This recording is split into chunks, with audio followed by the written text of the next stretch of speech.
Good afternoon, everyone. My name is Amanda Gunter, and I am one of the directors here at Brain Balance Achievement Centers. And I just want to welcome you to this afternoon's presentation on ADHD and behavior. Now, throughout the presentation, we're going to be asking you some poll questions. I love for our families to interact as I'm presenting. It gives me feedback and allows me to be able to speak to you guys as the audience. So please participate in our poll questions. And then at the end of the presentation, I will actually answer some live questions. So you can put your questions up in the chat, and we've got moderators on that's going to be answering questions, as well as at the end, I will answer some live questions today. So our first poll question is this your first time joining us? Typically, we do have several new people that are joining us for this presentation. Now, we have several Brain Balance Centers that are participating in today's webinar. We have several directors that are on live. And so we have with us from California, Chula Vista, Encinitas, Redlands, and San Diego. We have Norwalk, Connecticut, Wilmington, Delaware. We have Central Florida, Coral Springs, Jacksonville, Naples, Palm Beach, and West Chase, Florida. We have Peachtree City, Roswell, and Suwanee, Georgia. We have Plainfield, Indiana with us. We have Overland Park, Kansas, Kansas City, and Wichita, Kansas. We have Louisville, Kentucky, Oakland County, Michigan, Woodbury, Minnesota, Omaha, Nebraska, Summit and Bergen County, New Jersey, Plainview, New York, Charlotte and Cornelius, North Carolina, Columbus and Cincinnati, Ohio, Wexford, Pennsylvania, Mount Pleasant, South Carolina, Farragut and Franklin, Tennessee, Allen, Fort Worth, and Lubbock, Texas, Midlothian, Glen Allen, Virginia, and Mequon and Fox Valley in Wisconsin. So welcome. We have directors on from all these centers. And again, you can text them. They are there live. And if you are near one of these centers, by all means, reach out to them even during the presentation. So sure enough, 77% of you guys are brand new to joining us for the first time, which is awesome. This is a presentation, I'm going to be honest, is near and dear to my heart. My background is in special education, but I also specialized in working with children that struggled with significant behaviors. And so this is a presentation that I love to do because it's something I'm really passionate about. I personally had a student in my classroom 17 years ago that was really struggling. I taught middle school, and he was aggressing towards us on an average of 16 times a day. He was really at a place where he wasn't teachable, and we were really perplexed as to what to do. I had behavior specialists and analysts in and out of my classroom constantly, and his mom found Brain Balance. And he went through Brain Balance one summer, came back as a student in my classroom, and it was remarkable, the changes. So much so, as an educator, I had to personally ask, what is this? What program did you do? Because it was such a remarkable change. And then, of course, it changed the trajectory of my career because it was amazing to see the changes, not only in that one student, but as an educator, when you find something that works, even though we struggle with being able to make recommendations to parents that are outside of perhaps the county recommendations, a passionate teacher is going to get parents this powerful information.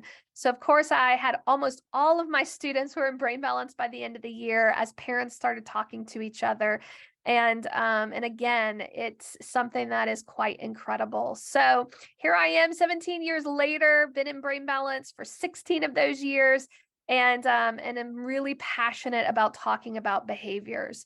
So today, let's just jump in. There are many different behaviors that you may be experiencing as a parent or even as an educator that you see in your classroom. There can be loud interactions, that they're rough with others. They can be impatient, impulsive, of course, having meltdowns, defiant, quick-tempered, interrupting others, just having such emotional outbursts where, they're calm 1 minute and then the next, it's like a flip of a switch. Do you feel like as a parent that you're walking on eggshells? Of course, behavior can impact home life, right? It can impact your other children. So it impacts the siblings in the family because maybe all of the attention goes to that one child that's really struggling. And even your other children can even struggle relationally because the behavior impacts their ability to be able to do things fun. Many times parents say to me, I'm so full of shame, or I feel so bad, or I feel like we're the only family that's dealing with a child that's struggling with behavior and meltdowns. And it can really be embarrassing to even share what's going on at home. And so it causes parents and causes families to stay inside more because it's hard to be able to get out when you have a child that's struggling. Of course, the behavior can impact your marriage because, again, being able to parent a child that's really struggling behaviorally is very complex, right? You feel like you're having to parent completely different than maybe your other children, and maybe your other children get frustrated with that because they feel like it's not fair. And then always just having constant meltdowns just creates an environment that's just completely unhappy. Of course, we are just entering into summer. If you're not there yet, I'm sure the northern states are about to be in summer. But this can really impact school life, right? Because of course, if there's meltdowns and behaviors, they can miss class or they just miss information. Or maybe the homework time is really a struggle and they're getting behind. Of course, it can erode a child's self-esteem. I had a parent share with me the other day that her son came home from school and just said, I'm just the problem child. I just have just too many problems and I'm just completely different than the other kids at school. And that really crushed her because, she didn't want her son to be that child. But of course, that can impact the way other children look at them, where they feel weird and they're struggling with friendships at school because the older they get, the more children kind of veer away from kids that are really struggling. Of course, as we're going into summer, right? This can just impact your summer plans. I was working with a family recently and we were having to make plans for their vacation because vacation in their home is not a vacation. It requires a lot of stress and planning and trying to have plan A and plan B because if something doesn't go well, it can just impact all of the plans. And so that just causes a whole lot of stress and anxiety, and just a lot of extra work to where so many times our families will say, I don't even want to go on vacation because it's just a disaster, right? So here's a poll question for you. What is your greatest concern of your child or young adult? Is it that they're struggling with challenging behaviors? Or maybe, we're talking about ADHD as well. So maybe they're struggling with focus and attention and impulsivity. Maybe your child is struggling with anxiety that's really impacting their ability to reach their full potential, or just struggling socially and being able to maintain friends, right? Because being able to have friends and being able to have connection with people is so important for well-being. They're actually just talking about a lot of research is coming out on the impact of even the COVID season, where we were much more withdrawn and not actually being able to go out and do things, and how that impacts well-being, and that can cause a higher rate of anxiety and depression from not being around other people. So, of course, if a child is struggling relationally, right, and they're not able to be around other children, that can also impact them. So, there's lots of different things that could be a concern. And maybe you're like, Amanda, I can't even answer this because it's really all the above, which we do have that as an option as well. Perhaps you're like, there's just so many concerns that I have that I can't even pinpoint specifically out of these options, but yet all of the above. So sure enough, it looks like 48% of you guys say challenging behavior, 51 is saying attention and focus. And then of course, 33 are saying the anxiety, 31 with socialization, and 28 with all of the above. And I get it because we hear about this constantly within the center. And this is what's also interesting is Harvard Medical School, really out of the Department of Psychiatry, they say that although common, ADHD is a serious disorder that can be associated with other disorders. So what we find is as children are young, they can be initially diagnosed with ADHD. But as they become older in middle school, high school, young adult, what they find is actually with longitudinal studies and researching that there are other, symptoms and circumstances that also a child that is diagnosed with ADHD could deal with. They're 10 times more likely to have an anti-personality disorder as they become adults.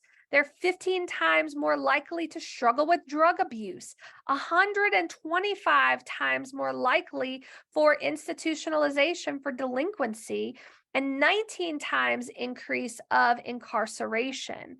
And so that's something too that many times families share with us is that there's a greater concern of my child's future. What is it going to look like in middle school? What is it going to look like in high school? What is it going to look like in college or when they're young adults? Or are they going to be able to keep a job? Those are typically concerns that parents have as they're coming to brain balance. Now, here's what the DSM-5 says as far as the criteria to be diagnosed with ADHD, that people with ADHD show a persistent pattern of inattention and or hyperactivity, impulsivity that seriously can interfere with functioning of development, that there's clear evidence that the symptoms interfere with and or reduce the quality of social, school, or work functioning. So this is basically when you're looking for a diagnosis of ADHD, this is the criteria that a professional would utilize to diagnose that. But what's so interesting is that if you actually look at the DSM criteria, it's really a list of symptoms. It's saying that they have symptoms that interfere and reduce the quality of their social interactions, their school performance, or work functioning. And so basically, many times children can be diagnosed with ADHD, and then yet as they get older, their diagnoses can change, because the symptoms can change as your child becomes older. So the question that we have for you guys for a poll is, what is the formal diagnosis do you have? Is it ADHD? Is it oppositional defiant disorder, generalized anxiety disorder? Or maybe you have concerns about your child, and yet it is, it hasn't actually been, diagnosed yet, that you're just concerned. And so these are the things that, you really have to look at. Or maybe they have another diagnosis that we don't have listed. So here there are many options. It looks like most of you guys have a formal diagnosis of ADHD. You guys are showing that 55% of you guys have a diagnosis of ADHD. And then 26% of you are saying, you know what? I don't have a specific diagnosis, but I have concerns. And that is typically, those are really the two kind of options that typically we see in the center. Now, of course, right, we really want to look at visible symptoms to what's really going on in the brain of a child that's struggling with ADHD and behavior. Because what I just shared with you guys are really just lists of symptoms, right? It's what you're experiencing every day. And so what we show here is, I always love to show an example of a picture of an iceberg, right? Because we can all connect with the fact that an iceberg, oftentimes you just see the tip of it, right? And so those are like visible symptoms that you are seeing and you are experiencing every day. Not having friends, losing things, poor grades, maybe it's impulsivity, the meltdowns, the long homework times. Maybe you're scared that your child is going to fail or lacking self-control. But those are just the visible symptoms that we've been talking about. What we really want to talk about is what you can't see.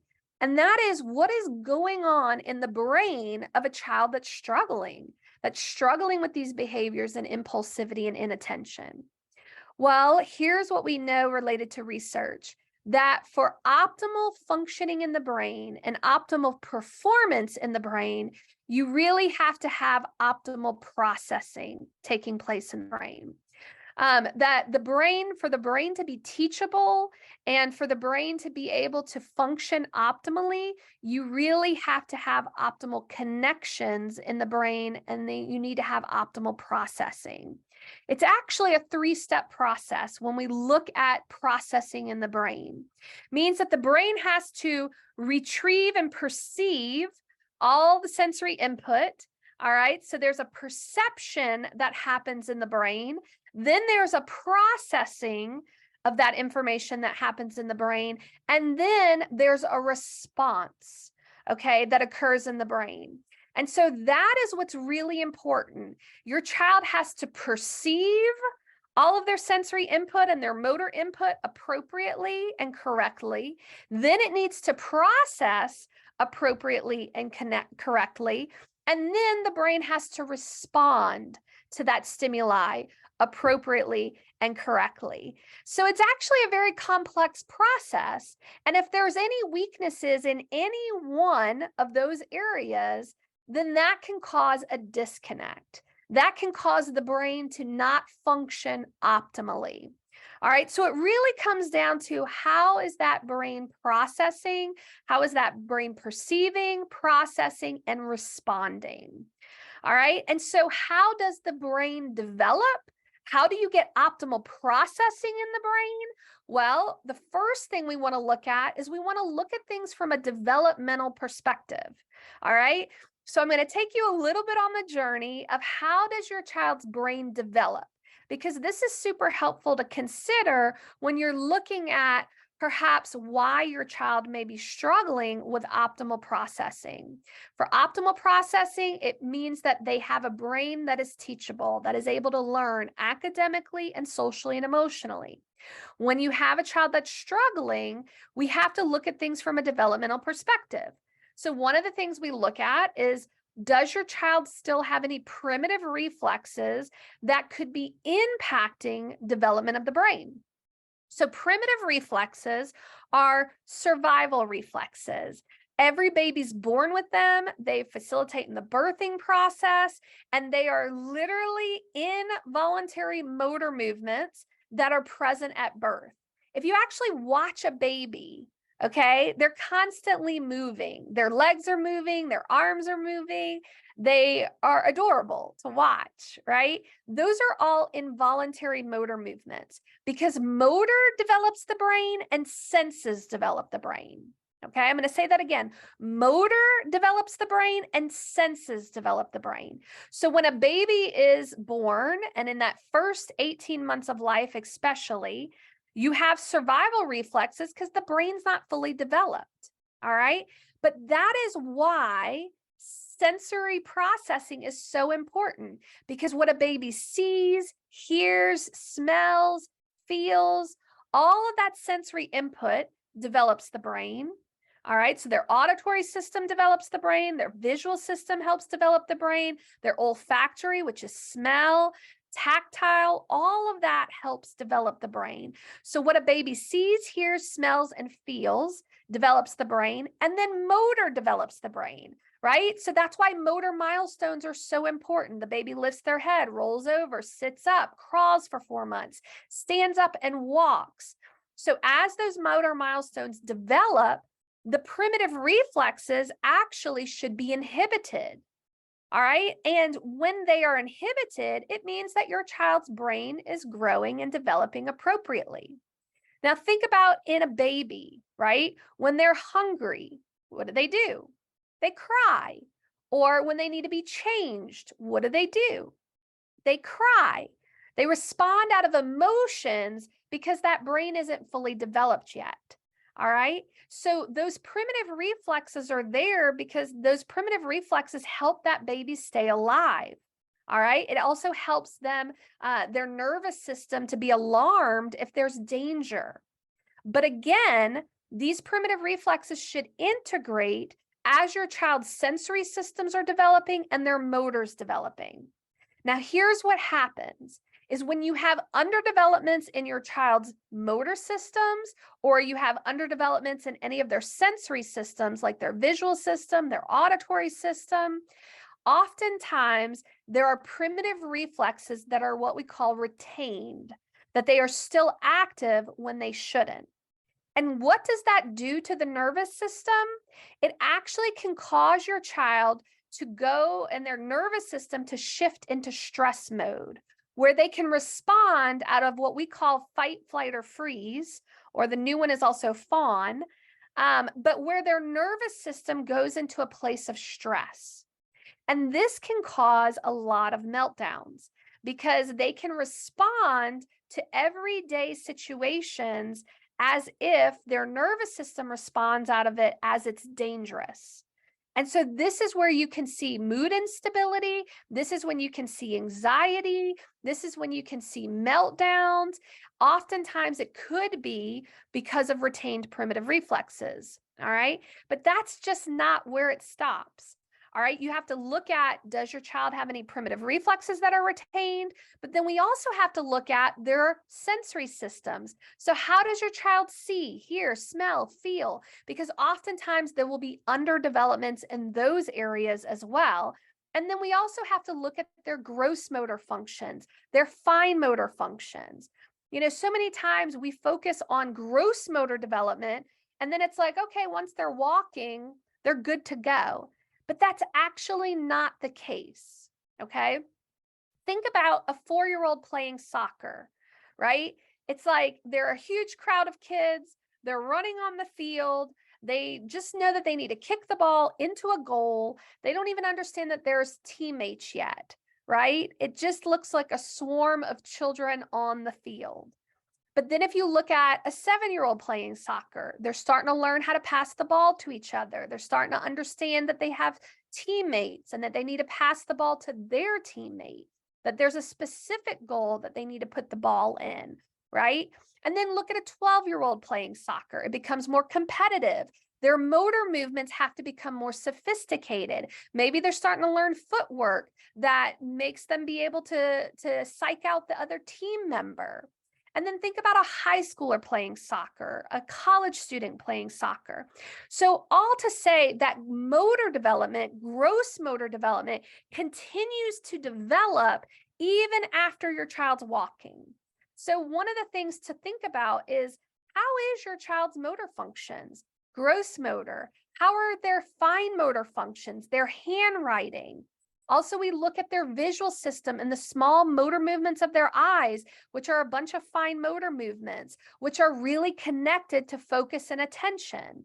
If your child's eyes are all over the place and they're not able to control their eyes to be able to focus and attend. So these are things that we have to consider because all of these areas are really critical for development to have optimal processing in the brain.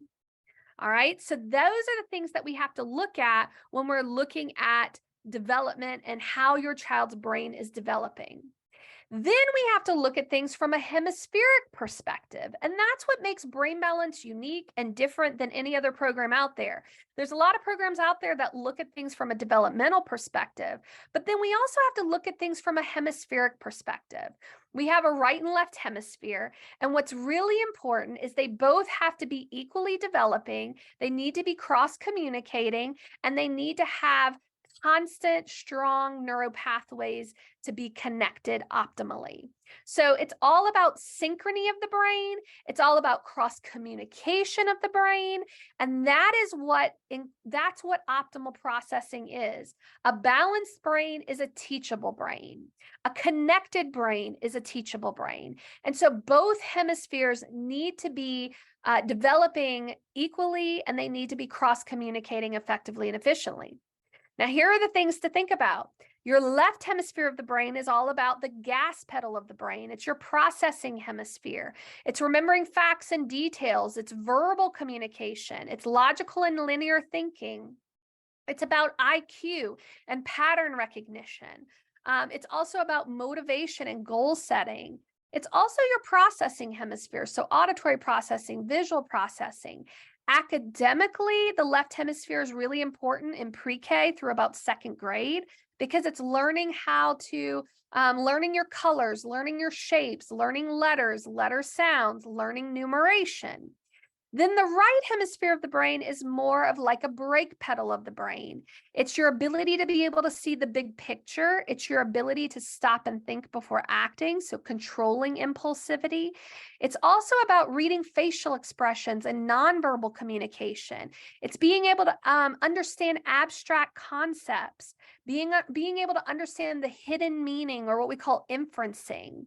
It's also your emotional regulator of the brain. It's your ability to be flexible. It's your ability to be able to connect what you're feeling versus the left hemisphere is more of what you're thinking. And then academically, it really hits at about third grade because it's all about reading comprehension, math comprehension. And so academically, the right hemisphere is really important starting in third grade and above, because they're not just learning how to read at this point, but they're actually learning from what they read. So all to say, we have to look at things from a developmental perspective, but we also have to look at things from a hemispheric perspective, because oftentimes children that struggle with focus and attention and impulsivity and even behavior, they can have extreme strengths in certain areas of the brain, and then there can be underdevelopments in other areas of the brain that causes an imbalance to where both hemispheres of the brain are not able to effectively cross communicate. And so because of that, you can see where maybe your child is even drawn to things that, is their strength, and they shy away from areas of the brain that are underdeveloped. So these are things you have to consider when you're digging deep to have an understanding of what's going on in a brain that is with a child or a young adult that's struggling with ADHD or behavior. I want you to think about, where's your child's strengths? Do you see even extreme strengths where they're functioning above their chronological age in certain areas, but then there's other areas where you feel like they're functioning below their chronological age? For example, we'll have families that will talk about how their child has an incredible memory, or they're doing really well in certain subjects at school, but then yet socially and emotionally, they appear to be younger than their chronological age. So here's a poll question for you. Do you feel like your child or young adult has both significant strengths and weaknesses that seem to be causing a disconnect that is prohibiting them from reaching their full potential? And we're going to talk about, what do we do about that, and continue to talk about the root cause of why. So just as I shared, is that many times, you can see extreme strengths and then you can see extreme weaknesses. Well, did you know that there's research, Dr. Barkley, who does a lot of research with ADHD, self-regulation, and executive functioning. He really has done a lot of longitudinal studies looking at the overall impact of a child that's diagnosed with ADHD over their entire life. And this is what he found, is that even though their chronological age is a certain age, it doesn't necessarily mean that their developmental age is matching their chronological age. So sure enough, 94% of you guys are saying, yes, we absolutely feel like this is a disconnect and it's prohibiting your child's full potential. So here's what Dr. Barkley is saying, is that you really can have a child that has a chronological age of a certain age, like let's say age 4 chronologically, but their developmental age of where they're functioning socially and emotionally can be more like a 2-year-old.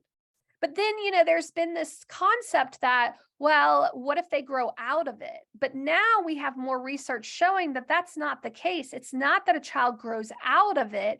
It's just that their symptoms actually can change because as they get older, things can look different. But yet, when you're looking at what their developmental age, it actually becomes more of a disparity as they become older. So by the time that they're 12 years old, they're more or less functioning like an 8-year-old. When they're 16 years old, they're functioning more like an 11-year-old.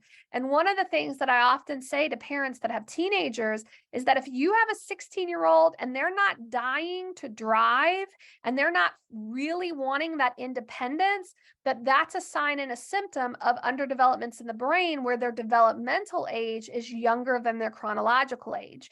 It's actually a red flag because neurotypically your teenager should be dying for independence. Okay, that is part of a neurotypical brain, is by the time they start hitting 14 and 15 years old, they're wanting and they're fighting for independence. That's why many times teenagers, parents can feel like, oh my gosh, it's like another set of terrible twos. Because when your child's 2, there's a developmental milestone of initial understanding that they are separate from their mother, they can make choices. And that's when you have what people call terrible twos. I like to call them teachable twos. But it's the same thing in the teenage years. There's this new level of independence, and that's a neurotypical, that's normal. So if you have a teenager that's not wanting to drive, that's a red flag. That's a red flag that their developmental age may be younger than their chronological age. Then if you look at an 18-year-old, the disparity becomes greater. And it's so interesting. There was a book I was reading recently, and it was talking about resilience and the need for resilience. And one of the things that was very fascinating to me was that the author was sharing how one of his good friends was a professor at a university. And he was over the freshman. He was in charge of, he was like a dean of academics, but he was specifically a dean for the freshman class coming in. And traditional statistics would be that there would be a 30% dropout rate of freshmen coming into the university. However, in the last 10 years, they have seen a significant increase of freshmen actually dropping out in their freshman year. And one of the things that the dean of academics said was that he felt like that instead of a student coming into the university as a chronologically 18 and developmentally age 18 young adult, that he felt like their developmental age was more like a 12 or 13-year-old, which I thought was fascinating, especially with seeing the study from Dr. Barkley, that as the child becomes chronologically older, you can actually see more of a disparity of their chronological age versus their developmental age. Here's the good news, though. The good news is that we can do something about it, that the brain can change, that we can improve the function of the brain throughout a person's entire life. We once initially thought that the brain could only change to a certain age, but through the study of neuroplasticity, we actually know now that that is not the case, that the brain is actually very malleable and can actually be influenced by stimuli. And we can continue to build neural pathways in the brain, and we can continue to build connections in the brain. So no matter if you have a child or a young adult or even an adult that is struggling with ADHD, the good news is that you can strengthen brain function and development. You can improve connectivity in the brain, and therefore you can reduce the symptoms of ADHD. And here we have a Harvard study that shows that the brain balance program is as effective as a stimulant medication in alleviating ADHD symptoms in children. that Brain Balance is actually a drug-free holistic option that can get change and can improve the function of the brain, and actually had clinical, behavioral, and neurobiological effects on par with pharmacological treatment, meaning that we can change the brain and we can improve the function of the brain. And so if we build better connectivity in the brain, it will actually eliminate the symptoms that you're seeing in your child with ADHD. So that is the good news. So the bottom line is what's really going on in a child that's struggling with ADHD and or behavior. It's because of a lack of brain connectivity. And that is what our research is showing. And that is exactly how we need to address it. So if you're really looking for a drug-free holistic option, we are absolutely there to help to be able to develop a plan of action for you and your family. So how do we do this? Well, we have to look at things, like I said, from a developmental perspective, and we also have to look at things from a hemispheric perspective. We want to focus in on the areas of weakness versus just focusing on whole brain connectivity, because then the stronger will get stronger, the weak may get a little stronger, but you're not going to get that cross communication effectively and efficiently. Whereas if we actually focus on the areas of weakness, strengthen those areas of weakness, then that will help connect to the areas that are already strong. And with that, you will have optimal connectivity in the brain. So what the research says is that for optimal brain connectivity and optimal development, you have to have a multi-sensory stimulation, that it needs to be simultaneously stimulating the brain, meaning that you have to have auditory stimulation, visual stimulation, tactile stimulation, even olfactory, even motor activation, gross motor, fine motor. All of that needs to activate the brain simultaneously with increased intensity over a period of time will get you optimal brain change. So that is what we do at Brain Balance, is creating a customized plan specifically for your child and for your family. Now, we are getting into the summer months, right? And there are several pitfalls that you can avoid to have a more smoother summer. All right. One of the things that we highly recommend to consider is dehydration. Many times children with ADHD or young adults with ADHD, they can struggle with physically feeling their body and really being able to be self-aware. And so they can easily become dehydrated because they forget to drink water or to drink fluids, which can impact cognitive function and can cause poor behavior.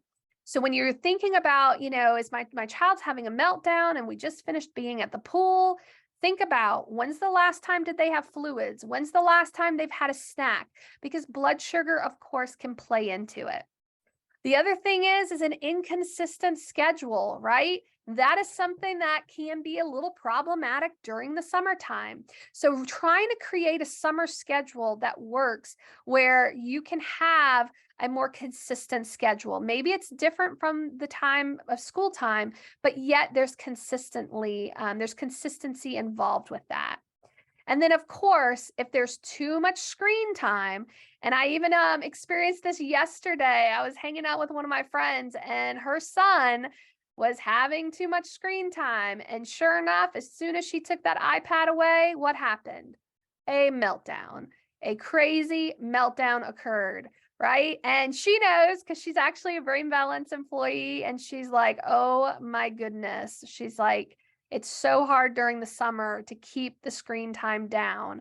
But this is something that can really impact your child. So trying to minimize screen time during the summer is super helpful. Get them more physically active, because gross motor activates the brain around focus and attention and reducing impulsivity.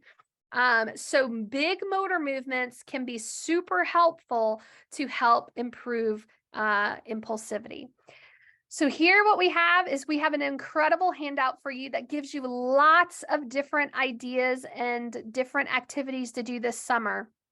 So some of the things that if you have a child that maybe they're going to a day camp, or maybe you have a nanny for the summer, or maybe you have friends that are helping you as far as babysitting, this is a great guide to give the caretakers that are working with your children. It's also a great guide for you at home. But it gives some information on how to create a family plan that can really help reduce the opportunities for meltdowns. We have a motor maze that you can easily put together. We give you all of the information here where you can create a motor maze even in your home if it's a rainy day. This is something that you can use. We also have some free play and creativity ideas for you that can also activate the brain, specifically the areas of the brain for focus and attention. And then also, we really have something in here about developing core values. Because oftentimes when you have a child that's struggling with behavior, you can get into the rut of trying to discipline them when they're in a meltdown.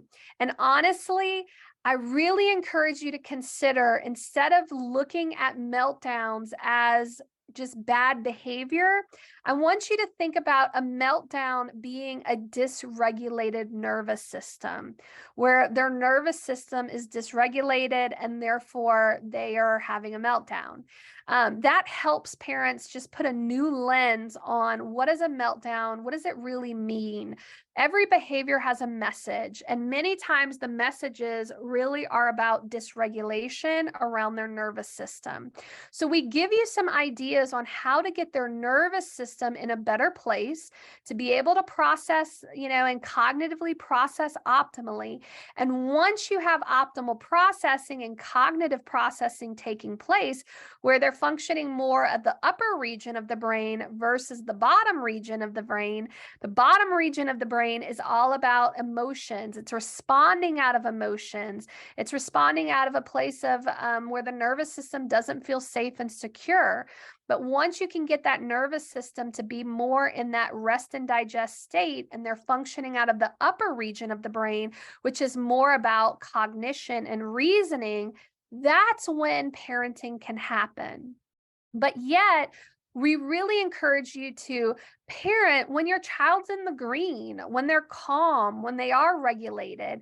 And so developing some family core values can be really helpful to teach them on how to respond to hard situations, how to build resilience in your child versus just struggling when you're in that meltdown mode. So hopefully these are some things that you can really look at and utilize this summer, because this is definitely a season when you're rolling out of school, you now are in summer, and you've got to figure out activities and ideas and how do you activate the brain for positive development. Environment is really critical for optimal development. So just like we're talking about looking at their ability to drink and eat and keeping their blood sugar regulated, looking at, motor and how much gross motor activity do they have access to? How much are they physically active? Reducing screen time. All of these things can be super helpful in being able to create an environment that fosters positive brain development versus negative development. So sure enough, you guys are saying that 67% are saying that all of the above activities could be super helpful. And again, utilize this with caretakers. Provide them resources and information and education that can be super helpful.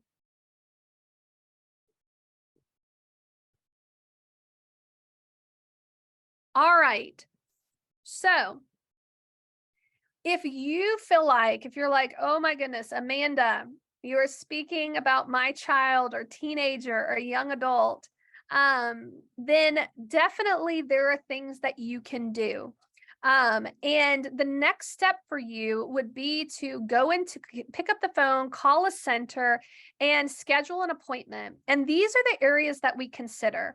We really have to look at, does your child have any primitive reflexes that are still active that could be a barrier to brain development? Then we really want to look at their sensory perception versus their sensory processing. Where are their strengths in their sensory perception, and where are their weaknesses that could be impacting optimal connectivity in the brain? We also want to look at their motor systems, gross motor, fine motor. We want to look at their visual system, how it's related to reading and their eye tracking and their ability to be able to fixate, because that's also really critical for optimal focus and attention. And then, of course, we're going to meet with you. We're going to discuss the concerns that you have around behavior, but we're really looking at the root causes of why. Why is your child struggling? And then also want to put together a customized plan that can improve overall brain function and development, get optimal synchronization in the brain to be able to then get optimal functioning. So your child's brain can become more connected, because a connected brain is a teachable brain. All right. A balanced brain is a teachable brain. So that's where you will see your child be able to learn and grow academically and socially and emotionally, to be able to regulate their emotions, to be able to handle change, and to be able to have that resiliency that's needed for life. Right. So those are areas that we consider when we're looking at the root causes of why.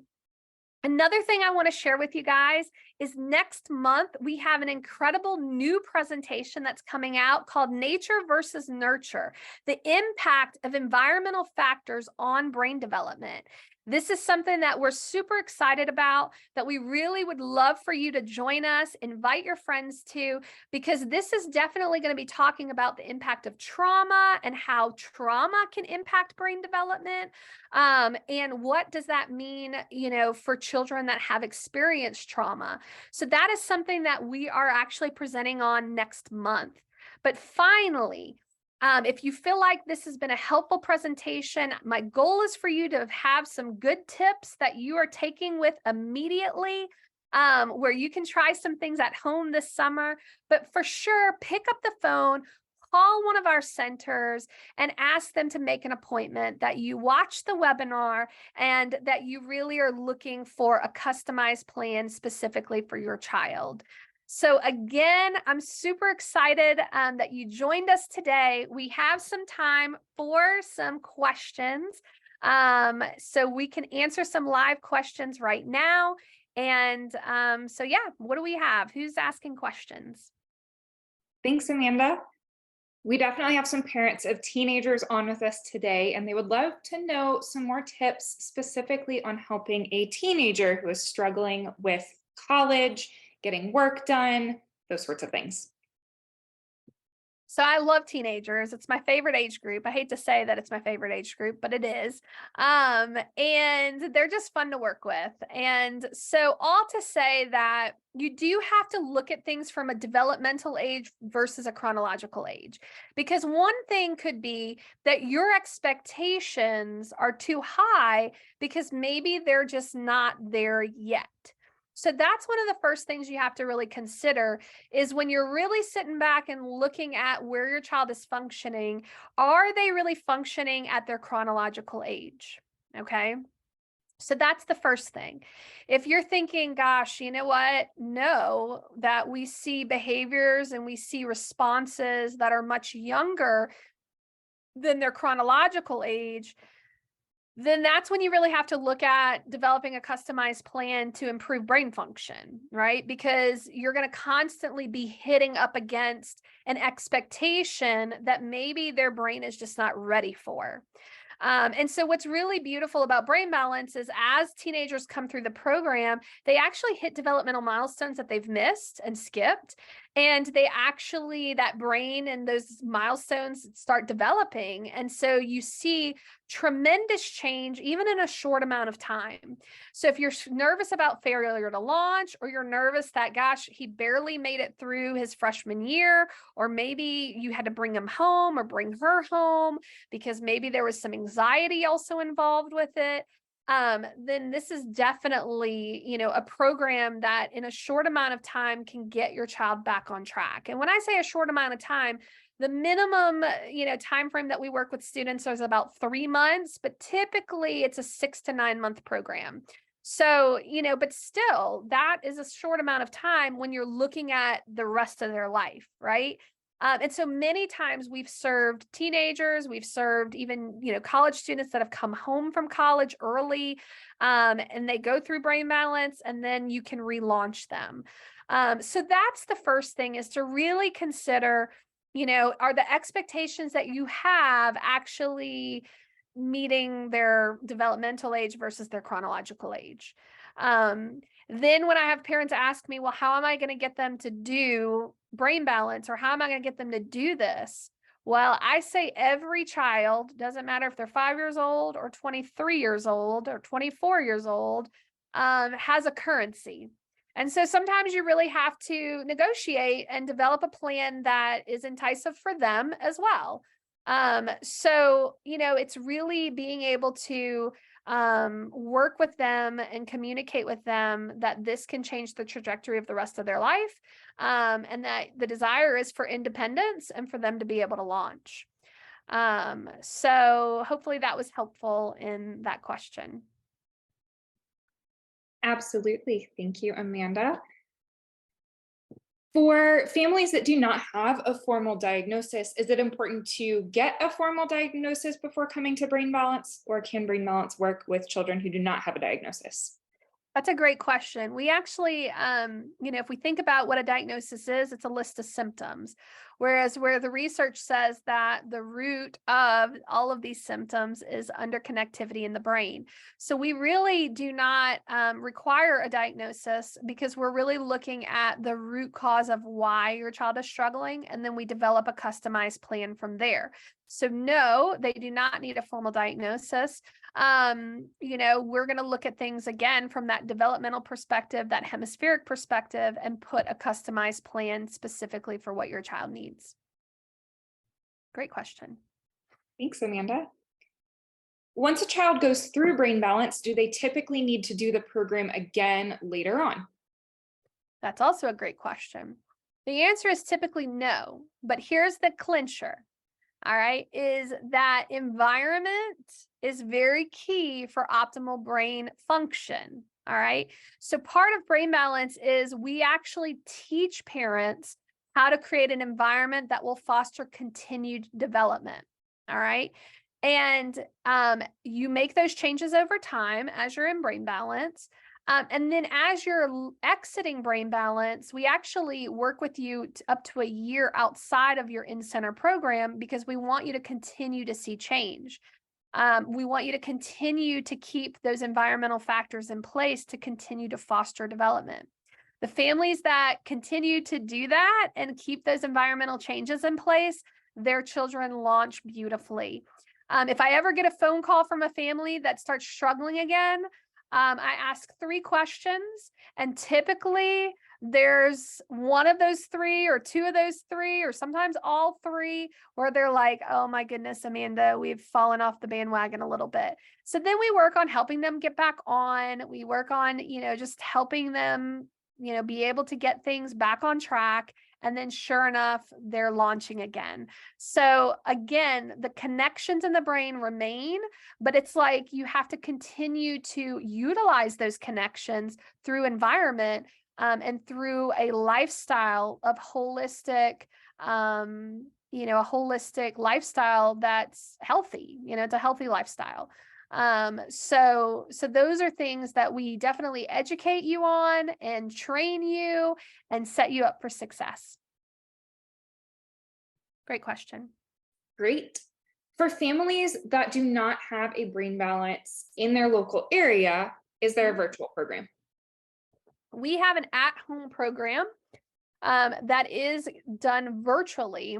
However, it's not a virtual program in the essence of that your child's on a computer a lot. We put together a customized plan And then you meet with a at-home program director once a week. So yes, it is a very good program. It's a very strong program. And what's amazing is that we are getting as good of results in our at-home program than our in-center program as well. So of course, in-center is always an optimal choice. But the at-home program is just as good at this point. So it's absolutely something that is available. And I've been amazed at the changes that I've seen I think we have over like 60 or 70 families in at-home virtual, just in one of our centers. And it's incredible to see the changes. And the testimonies are amazing. So yes, you do have options. There's multiple options. And so going into a center, or calling the center and discussing what your situation is, our goal is to create a customized plan for each family that works for your family, and works for your child. Now, we're not going to put you into something that we don't feel like works.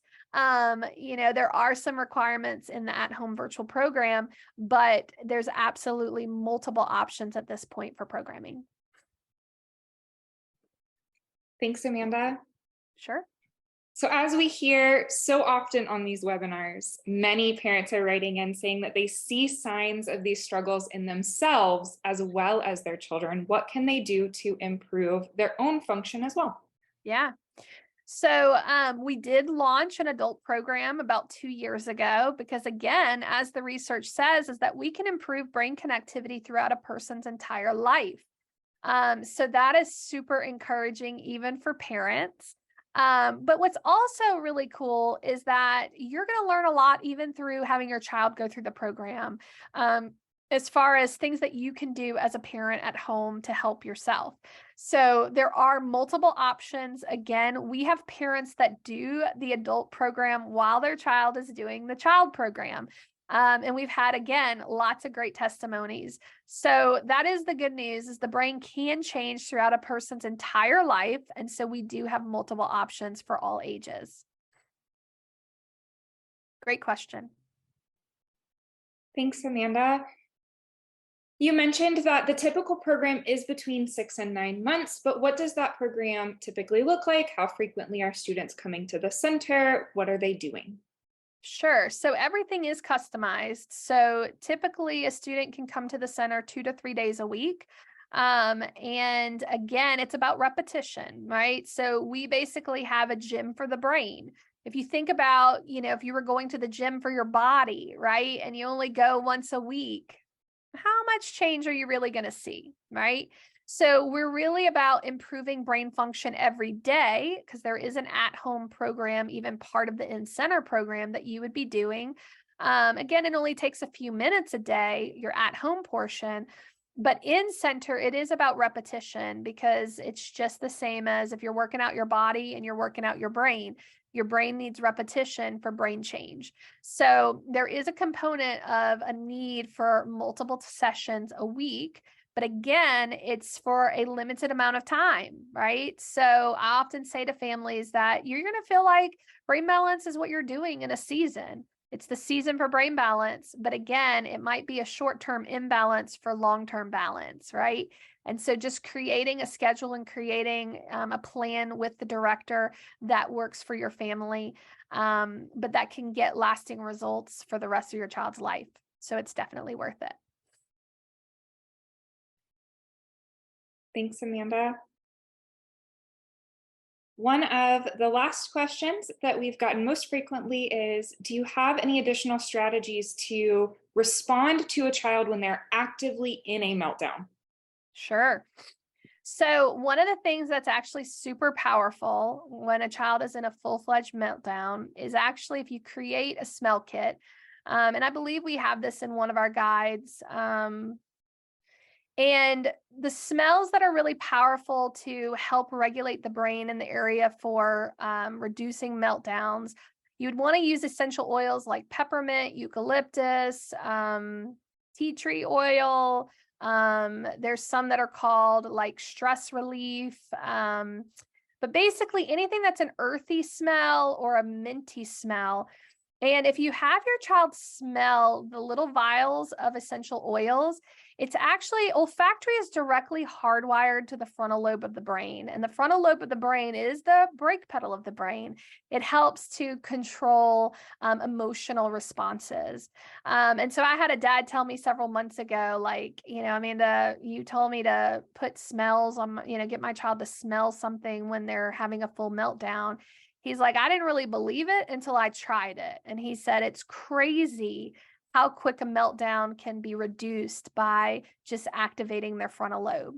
So smell is a real powerful element when you're really trying to reduce the meltdown. I also encourage parents, it's not the time to talk. Sometimes talking is worse. But being able, especially if you have a younger child, being able to hold them, to rock them, kind of give them some deep compressions where their body can feel safe and secure and, just feel more centered.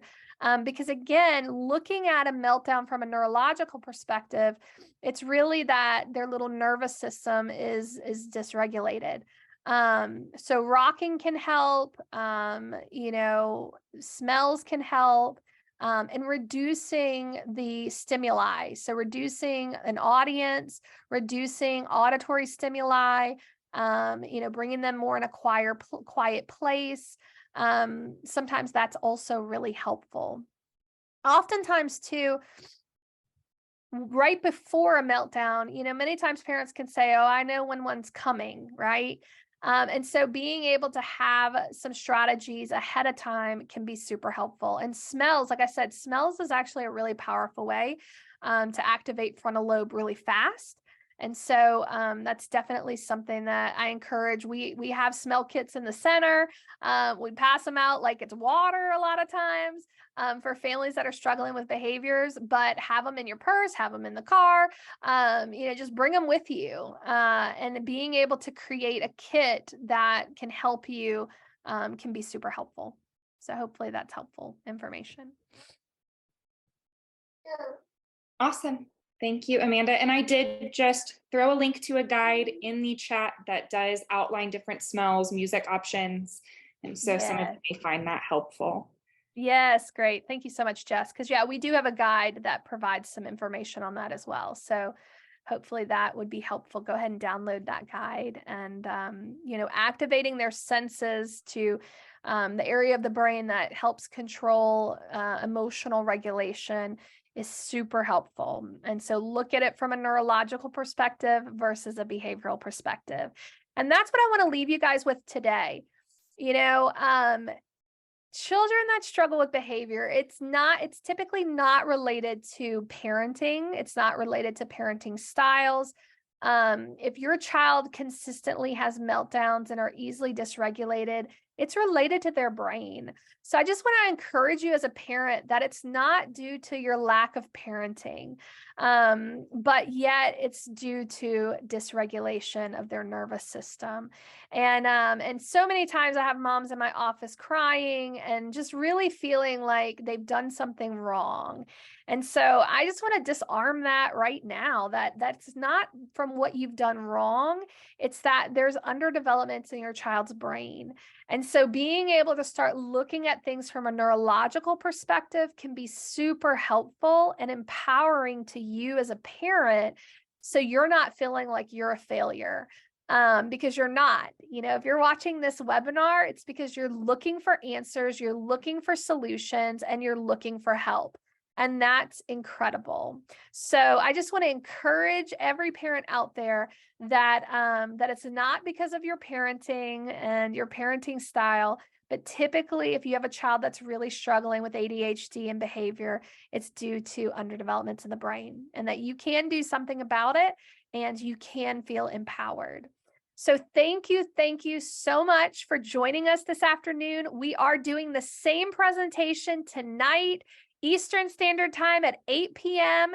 If you have a spouse that you're like, oh my gosh, they need to listen to this, or you have a parent maybe that is kind of saying it's your parenting style, that's causing these behaviors, then get those grandparents on, get your tribe on, and we will be doing this presentation again, 8 p.m. Eastern Time tonight live And again, thank you for joining us this afternoon and have an awesome day. Thanks, everyone.